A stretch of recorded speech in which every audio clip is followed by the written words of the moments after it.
মুহূর্তের বড় ব্রেকিং, দিল্লিতে কেন্দ্রীয় মন্ত্রী ভূপেন্দ্র যাদবের বাড়িতে 14 জন তৃণমূল সাংসদ তারা বৈঠকে রয়েছেন এবং আরও বড় ব্রেকিং এটা যে সেই বৈঠকে উপস্থিত রয়েছেন বলে খবর পাওয়া যাচ্ছে মুখ্যমন্ত্রী শুভেন্দু অধিকারী।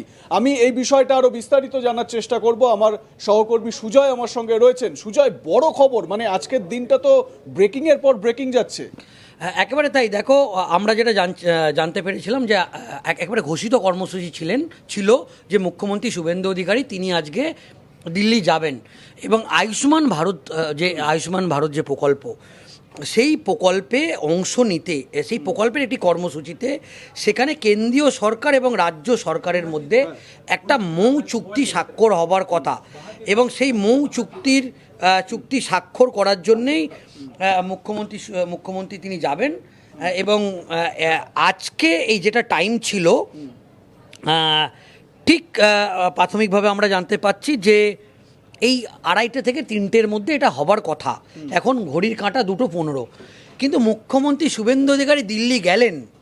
তিনি আয়ুষ্মান ভারত যে প্রকল্প, আয়ুষ্মান ভারত যে যোজনা, সেটার মৌ স্বাক্ষর কর্মসূচি। এবং আমরা জানি যে ইতিমধ্যেই তিনি ঘোষণা করেছিলেন যে যারা 5 লক্ষ টাকা যে স্বাস্থ্যসাথী যারা পেতেন, সেটা এবার আয়ুষ্মান ভারত প্রকল্পে তারা এই স্বাস্থ্যসাথী সুবিধা পাবে।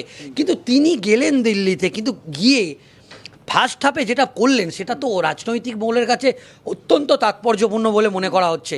দেখো, এই মুহূর্তে তুমি এই কথাটা আমাকে বলেছিলে, মনে করে দেখো, যে শুভেন্দু অধিকারী এই মন্তব্যটা করেছিল কোট আনকোট, যে তৃণমূল কংগ্রেস কিন্তু থাকবে না, অন্য রাজনৈতিক দল অস্তিত্ব থাকতে পারে, কংগ্রেস বা সিপিএম, কিন্তু তৃণমূল কংগ্রেসের অস্তিত্ব থাকবে না। কিন্তু যেটা হলো, একেবারে এই রাজ্যের কেন্দ্রীয় পর্যবেক্ষক এবং তিনি ডিসিশন মেকার ভূপেন্দ্র কুমার যাদব, সুনীল বানসাল হচ্ছে সংগঠনের ডিসিশন মেকার এবং পার্টি কিভাবে কাকে নেবে না নেবে সেই ব্যাপারে ডিসিশন মেকার। এবং যে টিকিট দেওয়া হয়েছে 2026 বিধানসভা নির্বাচনে, সেখানে ভূপেন্দ্র যাদব পরিবেশ মন্ত্রী, তিনি অত্যন্ত বড় ভূমিকা নেয়। তার উপস্থিতিতে, শুভেন্দু অধিকারীর উপস্থিতিতে এই বৈঠক, এবং যেটা জানা যাচ্ছে যে এই বৈঠক অত্যন্ত ফলপ্রসূ হয়েছে। এবং এটাও জানা যাচ্ছে এই মুহূর্তে তৃণমূল কংগ্রেসের সাংসদ সংখ্যা 28, সেহেতু যদি ন্যূনতম 19 জন সাংসদের সমর্থন পায়, তাহলে এই যে সংসদেও তৃণমূল কংগ্রেস যে ভেঙে যাচ্ছে সেই বিষয়টা স্পষ্ট হয়ে গেল। একেবারেই, মানে লোকসভার সাংসদ সংখ্যা 28, এবং সেই জায়গা থেকে সুজয় ঠিক যে কথাটা বলছিল এক্ষুনি, আমরা যে কটা নাম পাচ্ছি এই মুহূর্তে এক এক করে সেই নামগুলো আপনাদের বলি। কাকলি ঘোষ দস্তিদার, আপনারা জানেন, বারাসতের সাংসদ।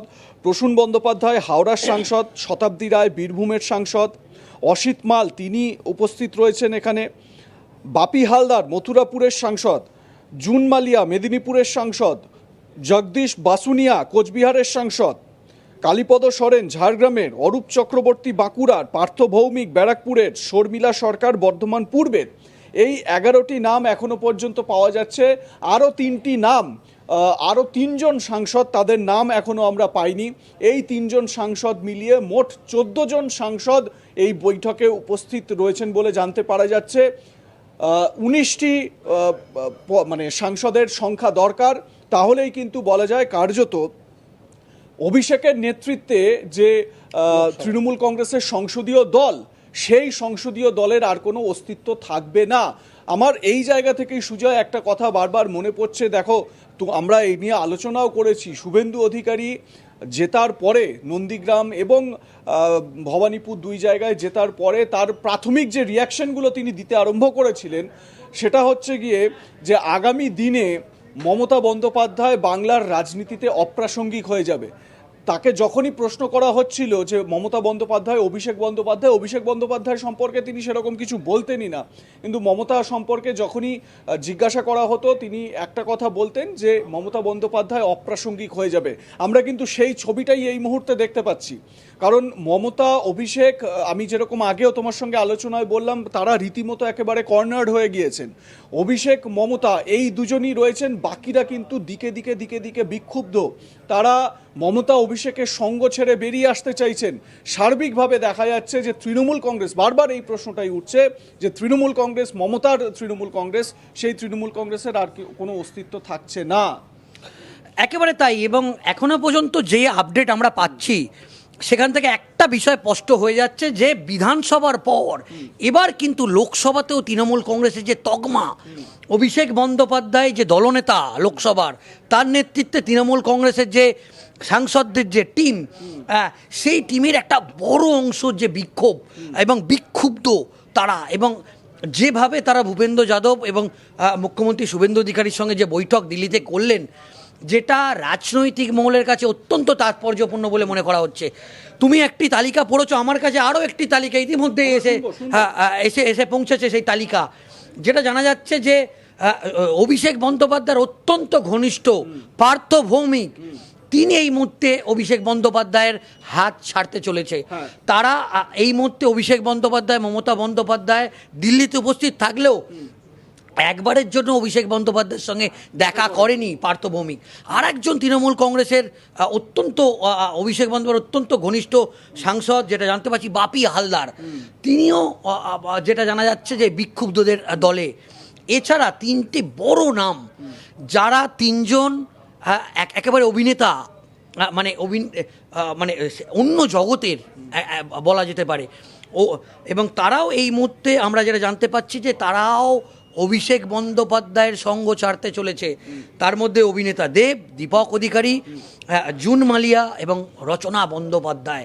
তো রচনা বন্দ্যোপাধ্যায় কিছুদিন আগে পর্যন্ত যেভাবে মমতা বন্দ্যোপাধ্যায়ের পাশে ছিলেন, মমতা বন্দ্যোপাধ্যায়ের একেবারে ছায়াসঙ্গী বলা যেতে পারে, আমরা দেখেছি এই দীপক অধিকারী, তিনি কিছু তুমি রচনার প্রসঙ্গ যখন তুললেই আমরা দেখেছি মানে শোনা কথা, এবং মানে এটাও খুব জল্পনা, অসিত মজুমদার যিনি চুঁচুড়ার প্রাক্তন বিধায়ক, তৃণমূল কংগ্রেসের বিধায়ক ছিলেন, উনি বারবার অভিযোগ করেছেন যে রচনা বন্দ্যোপাধ্যায় কিছু একটা মানে মমতা বন্দ্যোপাধ্যায়কে তার কানে দিয়েছেন, এবং সেই জন্য নাকি মমতা বন্দ্যোপাধ্যায় এই অসিত মজুমদারকে টিকিট দেননি। এই রকম একটা সম্পর্ক, সেই সম্পর্কেও ভাঙন। তার মানে তৃণমূল কংগ্রেসের এই খারাপ সময়ে দেখা যাচ্ছে কেউ সঙ্গে নেই। একেবারে তাই। দেখো, এই যে ছবিটা আমরা এখন দেখছি, পশ্চিমবঙ্গের ইতিহাসে আমরা যদি দেখি, যে দল একবার ক্ষমতা থেকে চলে যায় সেই দল হয়তো সেইভাবে ফিরে আসতে পারেনি, সেটাই এখনো পর্যন্ত দেখা গেছে। তো সেক্ষেত্রে 34 বছর বাম দুর্গ, পশ্চিমবঙ্গে যে জগদ্দল পাথর, একটা বড় সময় এ রাজ্যে বামেরা শাসন করেছিল, কিন্তু আমরা দেখেছিলাম 2011 তৃণমূল কংগ্রেস সরকার আসার পর এই ছবি আমরা কিন্তু দেখিনি। এই সরকারের এখনো 1 মাস বয়স হতে এখনো 1 দিন বাকি। তো 1 মাসের মধ্যে এই একটা জয়, মানে এত বড় একটি রাজনৈতিক দল, আমরা যদি বলি যে তৃতীয় বৃহত্তম শক্তি বলা যেতে পারে, যে